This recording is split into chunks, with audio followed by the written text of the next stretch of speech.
Good evening, everyone. And as Payal said, welcome back to a new season of Algebra. It's really, really good to have you back. Some of you said you've been missing us. It can't get better than that to be told that you've been missing us because we've really been missing you. We have a new offering, as Payal said. We'll be going to other cities, but you're our foundational community, and we really carry that spirit. In all the cities that we've been to with taster evenings and new editions, we've spoken of the community back here and how you're really the spine of this endeavor. So in addition to Payal, I join all of you in thanking you for making Algebra possible. And this is really the third year now that we're going to have Algebra in Gurgaon. So thank you for walking this journey with us. There's, of course, Neena, Anjali, Ritu, and Shuli, who joined Payal and me in welcoming all of you to this new season. It's summer, and we're all back from a break, so I wish in this absolutely exquisite setting that Vivek has created, that we could have started this season with perhaps something more sweet and savory and light. But it is going to be a year of high politics. It is going to be a year of high civilizational conversations as we run up to the 2019 elections. And so inevitably, this first evening is about politics. And in a country like India, politics really, in a way, is the highest form of art and artifice and, and conversation. And when we talk party politics, whether we talk Congress or BJP or indeed any of the myriad other parties, it really is a conversation about ourselves. Because today politics has permeated not just our economy and our public life, but everything, the way we live, breathe, love, what we eat, who we speak to, how we conduct ourselves, what we think. All of that is part of our public politics and what parties will adjudicate for us or not. You know, just as we are gathering here today, the Supreme Court has passed a judgment on lynching and has said that we have unleashed something that can become a typhoon-like monster in our society. It has hit back on the central government and on state governments to say that this has to be curbed and it is the responsibility of governments to do so. That's really just one little pushback, because in the last week, we've had a Google executive lynched to death for giving chocolates to children at a dhaba. We've had a a minister that we would consider people like us, Mr. Jayant Sinha, garlanding 8 people who've been accused of lynching a Muslim man in Jharkhand and giving what I would say was a very feeble apology for garlanding those men. We've also had the Prime Minister of this country declare that the opposition is a party for Muslims, as if that was a crime and Muslims are not citizens of this country.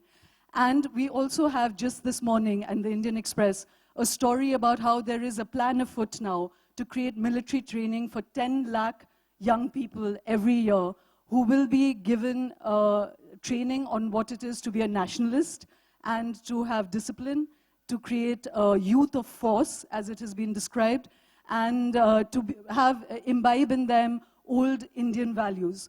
Now, I would think that was a great enterprise if we were promising to create old constitutional values, but old Indian values is a debatable subject. And so that brings us to the first session this evening. It's a book about the BJP. The BJP, as it has moved from a two-party presence in parliament to the juggernaut that it is today.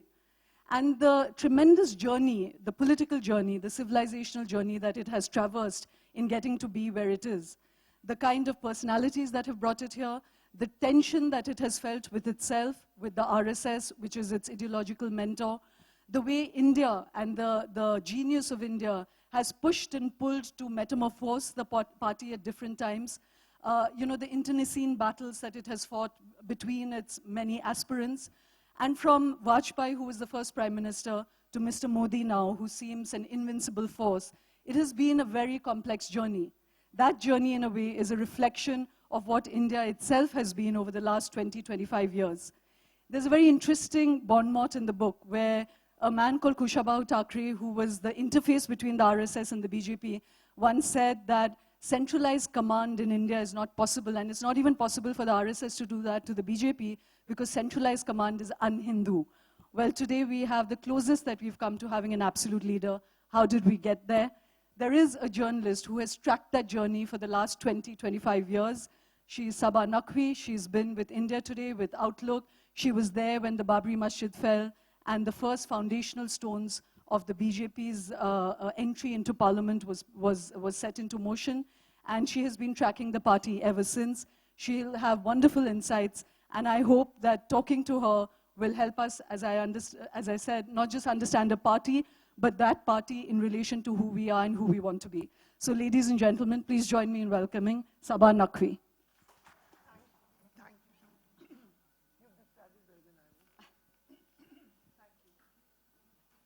Saba, it's great to have you here. Thank you, Shoma. You've described the book in a much more poetic, fluid way than I would.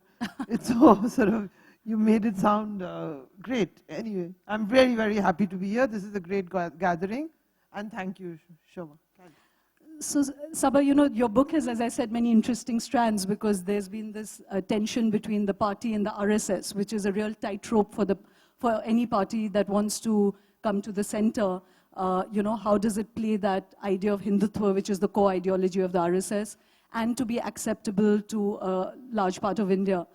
Would you pick maybe just one or two incidents, you know, in this entire journey that you have tracked in your book, where this tension became very apparent, you know, starting from, say, the Vajpayee era to even now in the Modi regime? And we'll talk the Modi regime in more detail, but could you pick one or two where our audience can understand just how intense this tension between the RSS and the party is? So briefly, Shoma, I started covering the BJP in '97. I was with the India Today magazine. In those days, magazines counted. So I began, so it was a big thing. And, and in '98, Atal Bihari Vajpayee would first become Prime Minister of India, heading a coalition as part of the NDA, because the BJP by itself had only 182 seats. And then within a year, they lost by one vote in parliament. And '99, after the Kargil war, there was another election where the NDA then had a simple majority, but the BJP still had 182 seats in parliament. I don't know how many people are familiar with the arithmetic, but I'm just sharing it. Because, so, since you asked me specifically about the RSS, all the presidents of the Bharatiya Janata Party, each one of them, was appointed by the will of the RSS. And I talk about people whom, some of whom you'd know. Mr. Rajnath Singh was president, L.K. Advani was president, Murli Manohar Joshi was president. When the BJP was founded in 1980, that is when the Jan Sangh was dissolved, and due to the Janata Party experiment, then the BJP gets founded in 1980. The first president was Atal Bihari Vajpayee, who actually in his presidential address, as I mentioned in the book, turns around and says that we will now cast our own path and not necessarily that of the Jan Sangh. So anyway, so I'll just race through the event. So right from the beginning, all the presidents of the BJP were chosen by the RSS. Today, of course, the RSS has benefited a lot during the time of Mr. Modi, but now I think Mr. Modi will choose for whether Amit Shah is going to remain president for now, and depending on how they perform in 2019 in the future.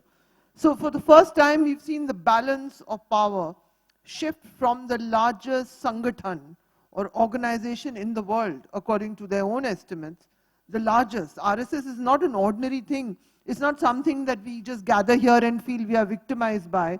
It is an organization which has cadres and foot soldiers across everywhere in India. And by some reckoning, it's the largest cadre force in the world. So, but today the RSS will also listen to one individual. And that would be Prime Minister Narendra Modi. And I think the current president of the Bharatiya Janata Party does not really have to take instructions from the RSS, whereas everyone who preceded him had to do that. That was the history. So in fact, we'll come to how you know, Mr. Modi really has changed even the blueprint of his own party and the RSS, Saba. But I just wanted to first focus on Mr. Vajpayee, because he was much more consensus prime minister. You know, he was acceptable across political parties. He was acceptable to a much larger swath of Indians. People looked up to him, respected him. He was not as controversial. You know, I mean, there are enough people who absolutely adulate Mr. Modi, but he's a controversial figure. But Mr. Vajpayee was not. You know, he transformed himself into being what India needed, which was a centrist kind of leader. And yet, at one point, it's fascinating in your book, you mentioned that at an iftar party, he declared that the Ram temple needed to be built and would be built. Can you explain what was that? You know, why did a man like Mr. Vajpayee have to capitulate and go back to the core ideology, even while he was ruling a coalition government? So just that answers your first question, because the RSS was sitting on his head. And please buy the book, people, and you'll find these nuggets in there about how a Prime Minister of India found himself so powerless in front of the RSS, sometimes in front of Mr. Advani. Mr. Vajpayee was always jockeying for power. He had so many pulls and pushes. And personally, he was, I worked in a publication which was raided. You worked in a publication which was raided during the Vajpayee era. So it's so funny that both of us should sit here on stage and say that, my God, they were actually human beings, and one could talk to them, engage with them, which is all true. One could, even after the raids on my publication at that time, Outlook, when in my book, my former editor, Vinod Mehta, I've quoted him as saying, because he wrote in his book, is told by Mr. Vajpayee to basically get rid of me. After Mr. Vajpayee remained eternally sweet with me every time I met him. And it was very normal to meet prime ministers and ministers in those days. It was a routine thing that happened. So all those, these are not just claims. If you get a hold of the book, you will see Vajpayee is quoted, Advani is quoted, Jaswant Singh is quoted. I'm meeting all these people, even as I'm reporting from a magazine which is supposed to be opposed to them in an ideological way. They were very, very accessible. But Shoma, I think the most interesting thing about the BJP is that it uses this Hindu card. It has played it up and down. They decide when they need it and when they don't. And sometimes they get it wrong by their own estimates. And they call those post-election, especially post-defeat, they call them Chintan Baithaks. It's a proper RSS BJP term. It's called Chintan Baithak, which literally translates into worrying session. Huh? And some of them are hilarious. I mean, what they did after they got defeated in 2004. So briefly, the reason why Mr. Vajpayee even became the Prime Minister is because Mr. Lal Krishna Advani, who led the Ram Temple movement, which gets the BJP to national prominence, believed that stridency alone cannot conquer India, and you needed a moderate face. So Mr. Advani steps back, and Mr. Vajpayee becomes the Prime Minister, and thereby begins a fascinating journey of two individuals also. And then by the time the 2004 election takes place, the BJP, please bear in mind that Mr. Narendra Modi has gone to Gujarat and become a chief minister. And so 2002 riots take place. But by 2004, the BJP is getting into this zone where they think they're going to have a campaign without Hindu-Muslim issues. But then they lose the election. And then in one of those internal party gatherings, not a Chintan Baithak, the Chintan Baithaks took place, there was one in Goa, where they did a Chintan Baithak after being defeated. Mr. Modi actually says that some of the things that Mr. Vajpayee does to get the affections of the Muslims was completely misguided, such as a promise to hire Urdu teachers and all of that. So Mr. Modi was much more, he was very clear at any point at the direction that you don't make these little gestures towards minorities and all that. He was adamant about that. So, So Saba, you mentioned that Mr. Modi said this about Muslims, and I'll ask you more generically how the party has changed in all these years that you've covered it, and how the form of leadership has changed. But let me come to this question, that you being a Muslim journalist, covering a party that you were often very critical about, perhaps not because you were a Muslim, but just because of your own politics. But did that Muslim identity ever become a stumbling block in all the years that you were covering the party? And is it a stumbling block now at all? Is that a big shift? It's, I can sit here and become a victim in my mind and everything, but actually, no. I don't think so, because I've managed access to a lot of them. And Shoma, if you go through my Facebook page, yesterday I dropped in and visited, in spite of, some of you watch TV, in spite of the battles that I keep fighting and everything, It's actually, and you see my social media account, I'm day in and day out jihadi this and jihadi that and go to Pakistan. But when you are proven as a political correspondent, I went and dropped in on Dr. Joshi, Mulli Joshi, and I was surprised that he wanted pictures taken. So I took the pictures and I put them on Facebook. So you're saying that the party was... Yeah, we took the pictures and I put them, tomorrow I'll be meeting Prakash Javadekar. Can you believe it? The same guy who was saying this about Muslims. He called up Sarah, my daughter picked up the phone. Because I had vaguely said, that I should go and give it to people I've known for a long, long time. So it's a funny thing, when you've done I think what happens is, when you've done the kind of daily reporting that I have at one point in my career, then you know everybody. But you need to do that drill. Then regardless, now today I occupy a space where I appear to be hostile and all, but I actually know all those guys who I'm arguing with. And they know me. So that has not really been an issue with me. I'll be very, very honest, very peculiar, maybe because I belong to Delhi, I belong to what is now called, But you shouldn't caveat it. I think it's a good thing if the BJP is open to a journalist and, additionally having a Muslim identity. Why caveat it? One doesn't want it to be otherwise. So that's I also think that when the BJP first came to power, when I got to know all of them, they were very, very keen to be accepted by everybody. So they were very talkative chaps. They were talking all the time. I mean, now they all check and they want to only engage. They were talking. BJP has been one of the most talkative parties. So they were also had the syndrome of breaking into a system which was dominated by this so-called elite Congress, And some of that sentiment gets reflected in all these things like Lutyens Delhi and all. I mean, the BJP and its supporters live in Lutyens Delhi, right? But we are all accused of being Lutyens gang.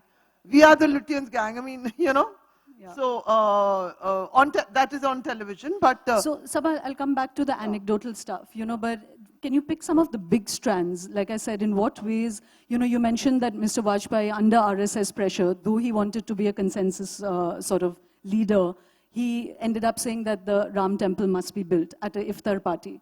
Mr. Advani, when he wanted to become a prime minister, went to Pakistan, praised Jinnah, tried to become more acceptable, and ended up, of course, shooting himself in the heel. And that's been the case. Even Mr. Modi fought the 2014 election, not on an obviously communal card, he fought it on a governance card, Now we'll see what happens in 2019. So, like I said, there's always this tension between a very, very overtly communal party and its acceptance in a country. There's a tension there. But in other ways, how have you seen this party metamorphose, in terms of its economic agenda, in terms of, its wealth, its party funding? Could you just pick some ways that you think it's really changed? So I think the most obvious way, Shoma, is that the BJP, like I've said it before, was the most talkative party. It was also the most interesting party because it was dynamic, it was growing, it was changing. I mean, like, you may not like something, but you accept that this one is static and this is dynamic. To that extent, the BJP was an interesting thing to observe. They arrived, I did not cover the Ram temple, but I got into political coverage in the 97. So, but they arrived on the scene with this, great mass agitation, and then they wanted power, and then they had personalities who were always colorful and interesting. Atal Bihari Vajpayee, whatever his shortcomings, was an interesting figure. He could talk about things, even Advani himself. Even Dr. Joshi, whom I met yesterday, he will always give you a lecture about astrophysics and Vedic philosophy and university, and they were just characters. And then you had Uma Bharti, Pramod, there's a whole, Uma was such a, for a sadhvi, she was the most restless, angry person I knew. And for somebody, and she had this room full of soft toys. It's sweet. The sign of a lost childhood, perhaps. Not just soft toys, teddy bears. Teddy bears, little soft toys. She was a child preacher from the Hindi, from Madhya Pradesh. Maybe, I don't know what it was. So you had all these unknown characters coming on, and there were all these sadhus, and now we are used to it. Now we have Aditya Nath and all. But you have no idea how, it was like you're watching something, hey, what the hell is happening? you know. And if you are, like my job as a reporter, I used to suspend my own feelings about things because it was damn interesting also. You know what these chaps were up to. And they talked all the time. They were ready to talk. The BJP wanted to talk. The Prime Minister's office, Vajpayee, any reporter will tell you, even Manmohan Singh was not a patch. Every officer there was willing to talk. Advani's office, you used to walk, once you have a press accreditation, you are allowed to go into certain building. So you finish Vajpayee, which PMO you needed an appointment. You walk into the Home Ministry and there was Advani's Deepak Chopra always giving a slant on national things. Everybody was talking. Jaswant Singh was talking all the time. Pramod Mahajan, Arun Jaitley in any case was a talker and he's still talking after, you know, his surgery. So the BJP, you've never had short of people, so they were very talkative. Now they're very careful. But the Gujarat lot are not like that. Neither is Amit Shah Modi. They're not that is a controlled experiment of the state of Gujarat, which has been very successful, and they've come to Delhi.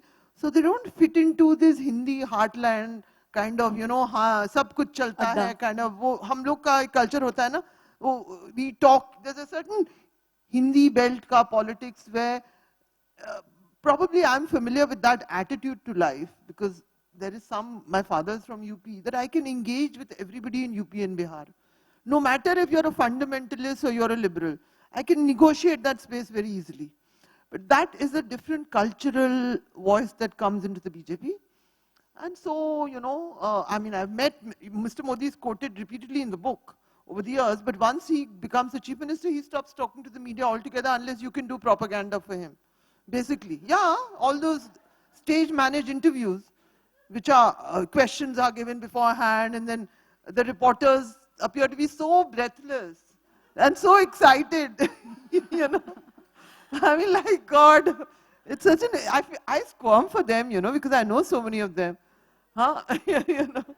So, Saba, you know, it's almost euphemistic when you say that this is the Gujarat model is closed door. Is it only that, or is it much more stark? You know, when you're saying that this was a party of open doors, and your book is full of a lot of anecdotes, and, you know, everyone giving away something or the other about each other and putting a spin on stuff. Access was very easy. Is it again, basically, is it propaganda on the part of the liberals that there is such a shutdown? Or you being a reporter, is it really something which is very stark? And should one take note of how much information has been stopped in a democratic country? So Shoma, I don't have the requirement of doing the daily thing for some years now, but I have enough contacts. So now I have gone to the BJP opened a new headquarters. In February they inaugurated it. It's like the headquarters of a corporation. It's like really posh. Now, most Delhi, all the political offices, including the Congress and all, they function out of these rambling bungalows. So you walk, in the last chapter of the book I've described it, you walk into this corporation, literally big thing, you know, with a map of India and only Narendra Modi and Amit Shah's face. And they've written in the map, they've shown where we are covered. So it's like every day they come and they say, wo bacha hai, ab usko conquer karenge. No, that is how you think. Go. It's like a red kind of, it's not like one of those rambling things. It's like a monument of power. You know? So you say, हाँ, अब अमित जी सोच रहे होंगे, ये कैसे cover करेंगे? And you know, it's like that. And then you walk in and then, which is great, all the toilets have toilet papers. You've got to understand, this is a development. They all have loo papers and they have amplifiers and they have a huge auditorium where they now do their briefings. And I believe that Mr. Shah's room is now on the 5th floor where nobody can go, unless you have an appointment. And so there's probably a glass lift that takes you up. I haven't made that journey. I go, you know, but it's something, it's so... I believe he also has a ticker behind him about the new members that are joining the BJP. That is the description of a press conference which I attended. So I'll just tell you guys, so this is in the course of 2014 election. So I had met Mr. Shah in Parliament. I haven't put that into the book because he was not allowed to be in Gujarat for a year. Do any of you remember that? Legal cases. So he used to hang around and he was Arun Jaitley as leader of the opposition, he was always hanging around Arun Jaitley's room, which was a room open to all the media, which had parliament passes. So he used to just be hanging around there, and then suddenly 2014 is happening, and he's not yet declared the president, but he holds a press conference, and I had never seen a press conference like this. He sits there and he says, behind him a board is shifting numbers, you know, like electronic clock, tuck, tuck, tuck, tuck, tuck. And he says, जैसे मैं बात कर रहा हूँ, इतने सारे हजार member BJP बढ़ते जा रहे हैं. The point he was making is that multiple thousands were joining the BJP in 2014, and they had set up an entire audio, video, everything link to see kaun aayega, tuck, tuck, tuck, tuck, tuck, you know. So everybody was apparently like, it was, technology was working, net was working, and Mr. Shah was getting all the input over there. It was just rolling, so it was like this rolling figure. And I was sitting there, and I noticed that some of my, you know, other colleagues, they've got used to this kind of stuff, because I was always fascinated by these little changes that I noticed. Mr. Shah and that map, with only him and Narendra Modi. No Advani, no Vajpayee in the front. In fact, you know, when you talk about the transition from the party of Vajpayee and Advani to Mr. Modi and Shah, for me, one of the seminal episodes was when Modi had become chief minister, and he used to hold those vibrant Gujarat summits. His entrance, I think, onto either was it one of the summits or one of the party meets, where people came, stormtroopers came on a motorbike, and there was all the cheering crowds. There were people in orange shirts with Vivekanand faces at the back and Modi in front. Yeah. So that equation between Swami Vivekanand and Modi was happening, and people were coming in on motorbikes and stuff. So that idea of spectacle, that is definitely new in the party, isn't it? Shoma, I think that is the description of the 2012 Assembly campaign, which is the last campaign that Modi ran as Chief Minister of Gujarat. In 2013, he starts to formally move towards Delhi. He's declared the prime ministerial candidate after everybody else is crushed. Their ambitions are thwarted, and they have to have Mr. Modi there. I think that is the 2012, because in that campaign, the theme was Swami Vivekanand. And it's fascinating. It's like the branding. You've taken Swami Vivekanand, so it was like a rock concert. I'm not joking. I'm really not joking. So those Modi shows in Gujarat by that time, because he was a cult. In 2007 was the first time I saw the masks appearing. So in Modi's rallies, people were wearing Modi masks and jumping up and down like a rock star. By 2012, the Vivekanand bikers used to come wearing Vivekanand things. Vivekanand on the back, Narendra Modi in the front. And because Gujarat has this dance, Dandiya. Dandiya dance. So all the Dandiya girls would be standing with pots, and the drums would start off. So the tempo would be built like a concert. And young singers would be singing and dancing till the big star arrives, when everybody is in hysterics. And for a certain section of Gujarat society, he was like God. And Modi's way of addressing the crowd is also like a rock star. Like a rock star would say, do you love me, or something like that, right? Modi would say, do you have water? Then the crowd would say, yes. I mean, Gujarati. Then they say, do you have electricity? Yes. So it would go on. And then it would, yes, yes, yes. And say, but do you want me to do more? And then there would be silence, and then he would continue. So I'm talking about the Gujarat thing, you know. It was quite something to watch. I used to just stand there and watch. Yeah. So, you know, Saba, would you pull together some of the big strands, as I'm saying, in this transition? You know, he's done that with Swami Vivekanand. He's also equated himself with Sardar Patel. At different times, he's also kind of tried to create an equation between Mahatma Gandhi and himself. So, you know, there's been all of that. So there is that positioning of himself. But can you pick some of the other big strands? You know, I pointed to some, say, for instance, the funding, propaganda, the media cell in the BJP. You've tracked this party in so many ways. What are the big changes that have happened from the Vajpayee to the Modi era? And why is that important for, say, this audience to know about? I think what appears to be what I think appears to be the strength of Narendra Modi is also his greatest weakness. Because the Vajpayee era was accommodating towards allies. It really was. They ran a federation in a very, very open way with George Fernandez and all being there. Please remember that Mamata Banerjee was part of the Vajpayee NDA. Please remember that Naveen Patnaik was a minister. Please remember that Nitish Kumar was part of the NDA.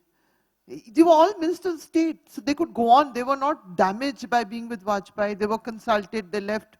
I mean, what I'm saying, it was possible to grow for them as single, to emerge as leaders in their own states when the time came for them to do so. Today, Modi appears to be very strong, partly because we are sold this image all the time, and he is in the tradition of a Putin-esque kind of a thing. But the question is, tomorrow when the BJP is a little short of power, it's very, very likely, I mean, that they will not have the numbers. Which allies, that same quality, which appears to be the weakness of Vajpayee, will ultimately also could be the, how do you pronounce Achilles? It could be the Achilles heel of Narendra Modi, unless he manages a simple majority by himself. Because everybody else feels crushed. It's not just a matter of ego, there is another aspect to it. You know that what demonetization, everybody knows what's happened. I think the most important thing to recall is that in the year after demonetization, the BJP's income, which was already, according to figures filed in the Election Commission, is already the highest ever, any party. The 2014 campaign was the highest, it was 700 crores. Highest figure ever. In the year after that, the BJP's income goes up by 82% when everybody was supposed to be crushed. According to figures filed with the Election Commission of India, they have an 82% income jump. And they are now richer than all the 6 other national parties by a mile and a leg. But I think the problem here is also, there is another problem inbuilt, which nobody is saying right now. I'm not justifying corruption, but there is crony capitalism, whatever you want to call it, also runs with others being oiled down the line. There is, now the party goes to the central command. But, so, let's put it this way, Modi and Shah are the only 2 yielders of power, but the beneficiaries of power right now are many, right? But if they stop being the beneficiaries of power, then they will start to speak out. I'm not saying it's going to happen, but I'm just saying that we always say, oh, Modi is so great, this is the limit, but that's also his weakness. Others will no longer go along with him, unless, he gives them a good deal or a good reason to do so. So, this corporate funding, it's almost 10 billion actually now that their declared assets are 10 billion. In what way has it changed the politics of the party? You were saying that people feel crushed, people are quiet because they're afraid of Mr. Modi. But just in informal briefing, are there fractures within the party? What does the RSS feel about Modi Shah? Do you have any sense of that, or is it all behind the Iron Curtain now, since you mentioned Putin? I mean, right now, look, they've been prospering, everybody is. Where has the RSS had so much penetration as they have today? Institutions, educational institutions, the entire media narrative is what? It's either the media talks about Tukre gang, one university, or they talk about Muslims. Now, I'm such a cynic, this does not come from being hard, but I told one of the BJP guys, I said, I'm going to start laughing next time you hold another briefing and say Muslims. Because, I mean, it's becoming boring. Every day you have nothing to say, so you go and you talk about Muslims. Now, maybe I'm seeing it differently. I'm so used to engaging with them that I can say this to them. But they really do seem to have run out of ideas. Every day they'll hold a briefing linked to Muslims. So either that is the only thing they have right now. Earlier it used to be Achhe Din, Now what, and Prime Minister Modi, but we cannot forget the fact that Prime Minister Modi won only 31% of the vote in India. But he emerged as this huge, strong leader which dominated the rest of his party and the Sangathan organization, which is the word they use is Hamare Sangathan. So right now, they have gained a lot from the Modi era, even though they may not have that kind of clout to go and disrupt things that they had in the Vajpayee era. I'm talking about the RSS here. They've gained a lot. So nobody's going to rock the boat right now, But let's see what happens, So the other strand, which is, of interest to everybody in the audience, I would imagine, is also that, I was talking about the tension between the BJP's core identity, its desire to have a Hindutva-centric nation, idea of nationhood, and its acceptance to, whatever it is, it's 31% might vote, but they do have to be somewhat acceptable to the remaining 69% of India as well. So that creates a kind of protective buffer. But it's interesting also on the economic agenda, you know, that the RSS's economic agenda was very much Swadeshi, was much more protectionist. But both Mr. Vajpayee and Mr. Modi did not follow that economic agenda. So is that something that you can cast light on? You know, that is there tension and tug and pull in that? Or is that something that they are resigned to? I think the Swadeshi thing, Shoma, got buried at the first swearing-in ceremony of Atal Bihari Vajpayee.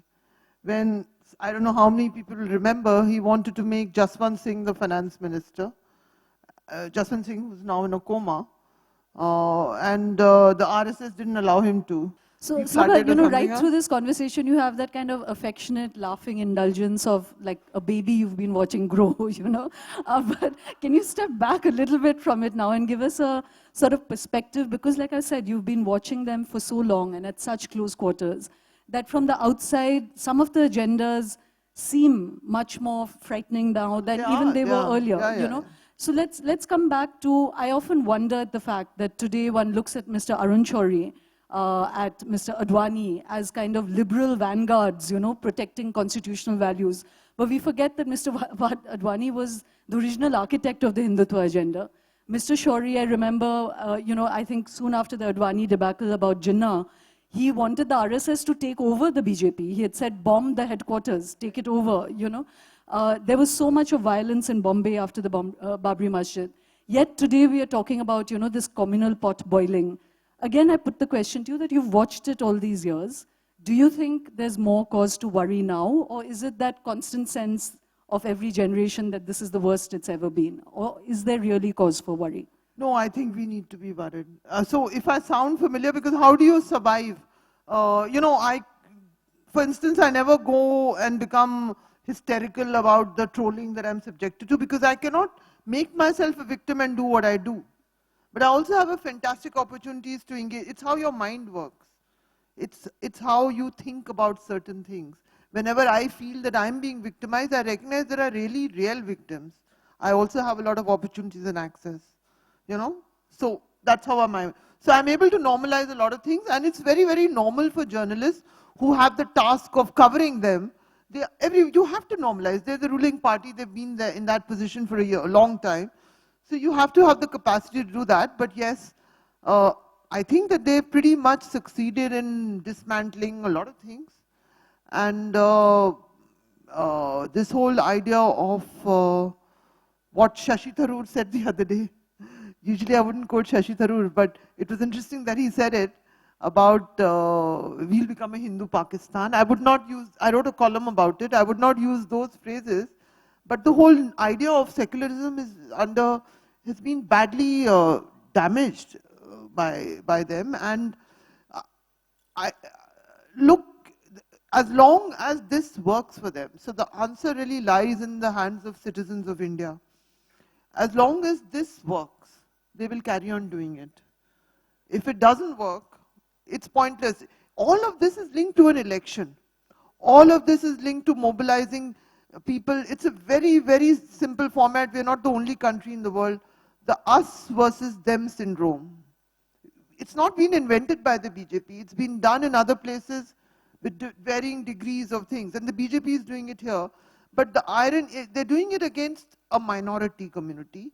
But they're also tapping into a global atmosphere of hate towards Muslims and Islam.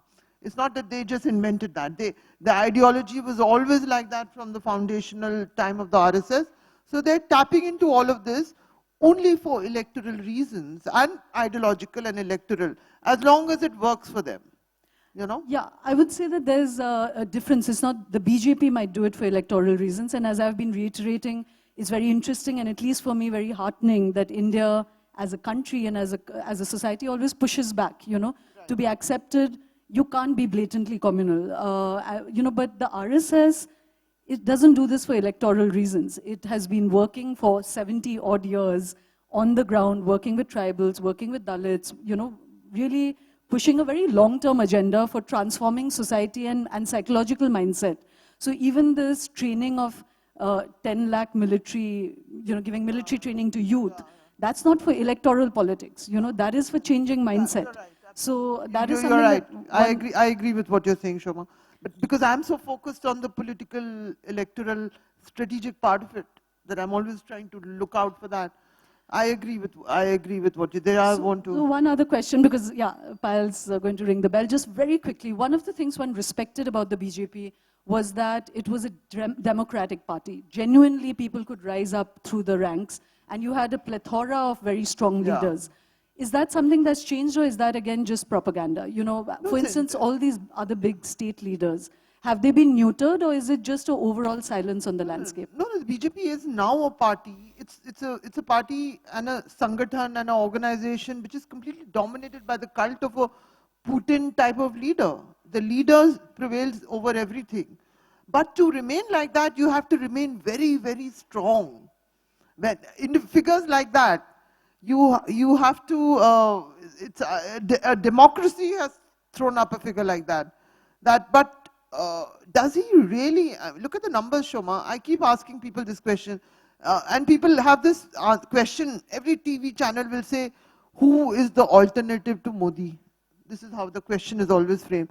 So then I always try and say, if my voice can be heard, I say, you just invert that question and say, if Modi loses, if Modi doesn't have the number, who will come to his aid? If Modi doesn't have the number, will an alternative not emerge? So this whole thing, this idea has been completely internalized by the media that you need another big, strong guy to come and bash up the other guy. That's the only way you're going to have change in this country. Whereas actually elections are about arithmetic. And in the first past the post system, they are about forging the right arithmetical possibility of defeating someone. And then it can be anyone, you know. Thank you very much, Saba. Talking about strong men, you know,